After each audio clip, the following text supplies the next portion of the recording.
News में आपका स्वागत है। मैं हूं सुचित। तो जैसा कि आप सब लोग जान रहे हैं कि लोकसभा का चुनाव अब बहुत ही करीब है, तो आज हम इसी मुद्दे पे कुछ शिक्षकों से बातचीत करेंगे। उनसे पूछेंगे कि उनका क्या मूड है और उनसे ये भी जानेंगे कि जो वर्तमान सांसद है, वर्तमान सरकार है, उनके कार्यों से वो कितना संतुष्ट है, और भी जानेंगे कि वो क्या सरकार बदलना चाहते हैं, क्या सांसद बदलना चाहते हैं। तो आइए उनसे सारी जानकारी लेते हैं और तो सर, सबसे पहले ये बताइए कि इस चुनाव में अध्यापक क्या सोचकर वोट करेगा?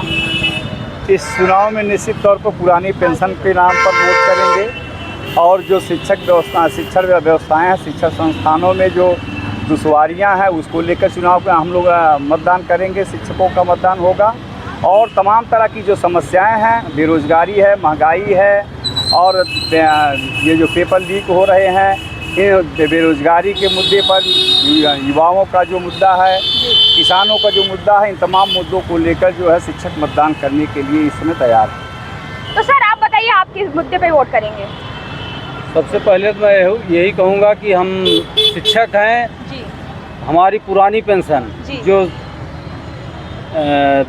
जब से सरकार इस लोकतंत्र में हमारी पहली सरकार बनी तब से आज तक हमको पुरानी पेंशन मिलती चली आ रही है। जो वर्तमान सरकार ने बंद कर दिया है उसे बहाल करे। अगर नहीं बहाल करते हैं तो हम सरकार बदलने के लिए मजबूर। अच्छा, तो सर आप बताइए, आपको क्या लगता है कि बीजेपी रिटर्न करेगी या फिर इंडिया गठबंधन की सरकार बनेगी? देखिए, ये तो अभी कुछ भी कह पाना जल्दीबाजी होगी।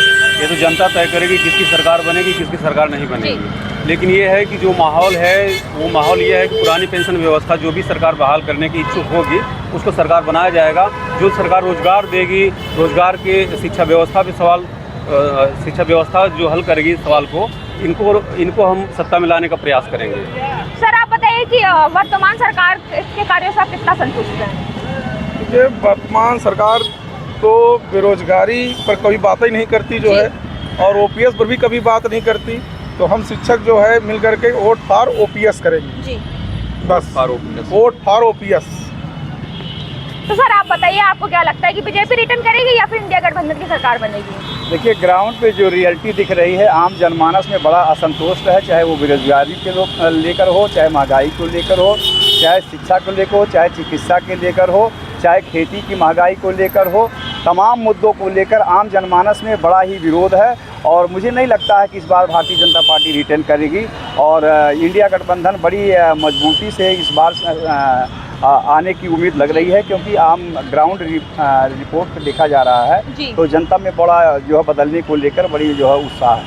अच्छा, तो सर जैसे कि आप सपा के नेता भी है, तो आप बताइए कि क्या पीडीए का नारा काम कर रहा है? बहुत अच्छा काम कर रहा है। जो ग्राउंड पे देखा जा रहा है इस तरह, देखिए, एक तो पीडीए का नारा तो काम ही कर रहा है। जाति, धर्म और मजहब से ऊपर उठकर इस समय जो समस्याएं हैं उन समस्याओं को लेकर मतदान हो रहा है और आम जनमानस में वो उद्वेलन है मतदान करने के लिए, और निश्चित तौर पे आने वाले समय में परिवर्तन हमको देखने को मिलेगा। तो सर आप बताइए कि लोकसभा का चुनाव इतना फीका क्यों है? लोकसभा का चुनाव फीका इसलिए है कि बौद्धिक वर्ग जो है कि वोट देने के लिए निकलने से कतराता है, क्योंकि उसकी समस्याओं का समाधान नहीं हो पा रहा है। तो सर आप बताइए, कम वोटिंग की वजह आप क्या मानते हैं? देखिए, कम वोटिंग की वजह सरकार जो है मध्यम, सबसे बड़ी बात है मध्यम वर्ग को एकदम इग्नोर करती है। उसमें मध्यम वर्ग इसमें बहुत पिसता जा रहा है। वो सरकार के रवैये से नाखुश है, इसलिए वोटिंग बहुत कम हो रही है। तो सर आप बताइए कि आपको क्या लगता है कि जो वोटिंग कम पड़ती है उससे किसको फायदा होता है, सत्ता पक्ष या विपक्ष को? देखिए, वोटिंग कम पड़ती है इसमें तो जो है जो पक्ष वाले हैं जो है उनका जो है नुकसान होता है ना, और जो विपक्ष है उनका फायदा होता है। वो भी चाहते हैं कि भाई जो है वोटिंग कम पड़े, जिससे हमारा जो है मत जो है ज़्यादा से ज़्यादा जो है शो करे उसमें। अच्छा, तो आप बताइए कि आपको सांसद कैसा चाहिए? आपके हिसाब से कैसा सांसद होना चाहिए? सांसद ऐसा होना चाहिए जो है बेरोजगारी को लेकर और जो गरीब तबके के लोग हैं उनके लिए योजनाएं लाए, उनके लिए जो उनका जो है आगे बढ़ाने की कोशिश करे, शिक्षा पर ध्यान दे, सब समाज की बात करे। ऐसे जो है सांसद को हम लोग जो है चुनाव करना चाहते हैं। सर बीजेपी तो कहती है कि 400 सीट पाएगी, तो इसके पीछे का मकसद क्या है? देखिए, एक नैरेटिव सेट करना है कि आम जनमानस में, जैसे कि यह तमाम सुनाई पड़ता है कि ईवीएम के माध्यम से और उन सब सारे हथकंडों के माध्यम से ये फर्जीफिकेशन करते रहते हैं, तो वो पुष्टि हो जाती है कि भाई हम पहले से कह रहे थे कि 405 400+। बाकी ऐसा है नहीं, हवा निकल चुकी है और ये गठबंधन इनको जो है पूरी तरह से सफाया करने जा रहा है। इसमें कहीं इपट नहीं है, केवल ये नैरेटिव सेट किया जा रहा है और कोई बात नहीं है। सर जो विधायक विधानसभा में 3 बार मौका मिलने पे जिसने बोला नहीं है, तो आप बताइए कि वो विधायक कैसे जनता का हित करेगा, जनता के बारे में सोचेगा? देखिए, बेसिकली जो है भारतीय जनता पार्टी के जितने भी नेता हैं, जनता से लेना देना उनका कुछ नहीं रहता है।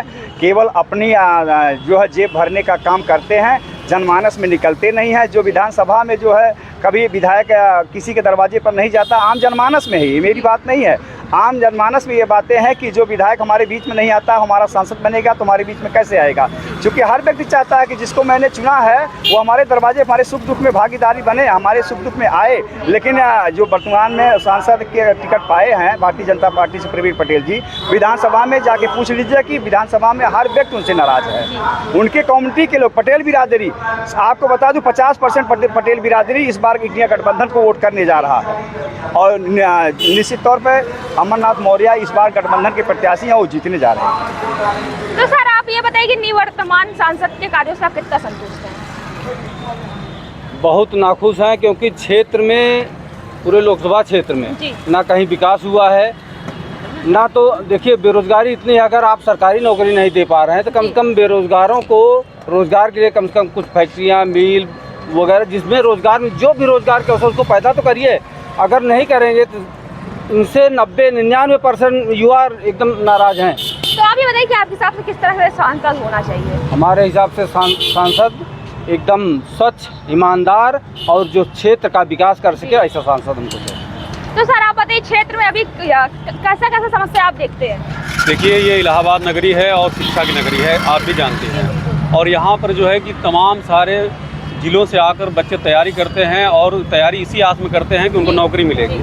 और नौकरी के मामले में सरकार कितनी कामयाब हुई है और कितनी फिसड्डी हुई है, ये बताने की किसी से ज़रूरत नहीं है। कोई वैकेंसी या तो आई नहीं है, आई हो तो या तो पेपर लीक हो गया है, या पेपर नहीं लीक हुआ है तो वैकेंसी रद्द हो गई है। तमाम सारे जिलों से आकर यहाँ युवा जो है कि केवल अपना उम्र खपा रहा है, अपना पैसा खपा रहा है। इसलिए कोई भी आप किसी से भी पूछ लीजिए, चाहे छात्र से पूछ लीजिए, चाहे शिक्षक से पूछ लीजिए, जो भी बौद्धिक तबका है वो नहीं चाहता है कि वर्तमान जो भी सांसद हैं वो रिपीट हो जाएं या फिर उस पार्टी के सांसद रिपीट हो जाएं। लेकिन जनता तो कहती है कि बीजेपी ने बहुत काम किया, बहुत विकास किया। काम की परिभाषा क्या होती है? होता क्या है काम? होता क्या है? काम तो यही होता है ना कि जनप्रतिनिधि हैं तो जनता के काम करें। और जनता के काम क्या है? रोजगार देना। या आप जो है कि जाति में, धर्म में बांट के राजनीति करेंगे, वो जनता का काम नहीं है। जनप्रतिनिधि है तो आप जनता के काम करिए, जनता का विकास करिए, जनता के लिए वैकेंसी। जनता को बीजेपी राशन भी तो दे रही है। राशन, अच्छा ये बताइए, राशन देने और रोजगार देने में कितना अंतर है? अगर रोजगार देंगे तो वो जिंदगी भर के लिए राशन कमा लेगा। और आज ये राशन दे रहे हैं, अगर रोजगार नहीं देंगे तो राशन कितने दिन चलेगा? राशन से कुछ नहीं होने वाला है। ये हम आप ही नहीं, पूरी जनता जान चुकी है। और निश्चित रूप से बदलाव होना चाहिए। और ये मतदाता एकदम मूड बना लिया है। मतदान इस बार ऐसा होगा कि बदलाव होगा। तो आप बताइए सर, क्या बदलाव होना चाहिए या फिर नहीं? नहीं, श्योर होना चाहिए। पूरी जनता यही चाहती है। और ख़ास तौर से युवा वर्ग तो विशेष तौर से ये चाहता है कि जब जो है बदलाव होगा तभी रोजगार आएगा, तभी जो है शिक्षा का स्तर उठेगा, हर तरीके से जो है विकास होगा जो है। क्योंकि 10 साल से वो जान चुकी है कि क्या असलियत है, क्या जो है असलियत नहीं है। अच्छा, तो बताइए कि आप अध्यापकों से क्या अपील करना चाहेंगे? अध्यापकों से ये अपील करना चाहते हैं कि सबसे मेन चीज़ है हम लोगों का ओपीएस को ध्यान में रखते हुए मतदान करें। जो सरकार जो है ओपीएस को लाएगी, हम लोग उस मतलब पूरे अध्यापक वोट फॉर ओपीएस शॉर्टकट भी यही समझिए आप। तो सर आप बताइए कि आप अध्यापकों से क्या अपील करना चाहेंगे? मैं यही कहूँगा कि जिसने पुरानी पेंशन की हम लोगों की बुढ़ापे की लाठी को छीना है, उसकी गद्दी को हम लोग छीनने का काम करेंगे। और जो हम लोगों को देने का काम करेगा, जो पुरानी पेंशन की बात करेगा, जिनके मैनिफेस्टो में है, जिन्होंने देने का वादा किया है, निश्चित तौर पर उसको चुनने का हम लोग काम करेंगे। और जो हम लोगों की पुरानी पेंशन को खाया है, इस बार हम लोग भी उसको खा जाएंगे। चलिए, तो सर आप लोग बताइए कि आप लोग क्या अध्यापकों से अपील करना चाहेंगे? सभी अध्यापकों हम लोग अपील कर रहे हैं, पहले से कर रहे हैं, अपील करेंगे कि जो हमारी पुरानी पेंशन को, शिक्षकों कर्मचारियों के पेंशन को वापस करेगा, हम उसी को सत्ता सौंपेंगे, वापस लाएंगे, चाहे जो लाएगा हम उसको लाएंगे, उसकी बात करेंगे। तो जैसा कि आप लोग ने देखा, अभी हमने कुछ शिक्षकों से बातचीत की। उन्होंने कहा है कि वो वर्तमान सरकार के कार्यों से बिल्कुल नाखुश है। उनका कहना है कि जो भी ओपीएस लाएगी, सारे शिक्षा शिक्षक उसी को वोट देंगे। तो पुरानी पेंशन को जो लागू कराएगा वो उसको वोट करेंगे। इनका कहना है कि जो हमारा पेंशन छीना है हम उसकी सीट भी छीनेंगे। तो वो तो वक्त बताएगा कौन जीतता है कौन हारता है। तो ऐसी वीडियो के साथ बने रहने के लिए आप हमारा VMKT न्यूज़ फॉलो करते रहिए। मैं सुश्री वीडियो सुप्रिया शर्मा के साथ।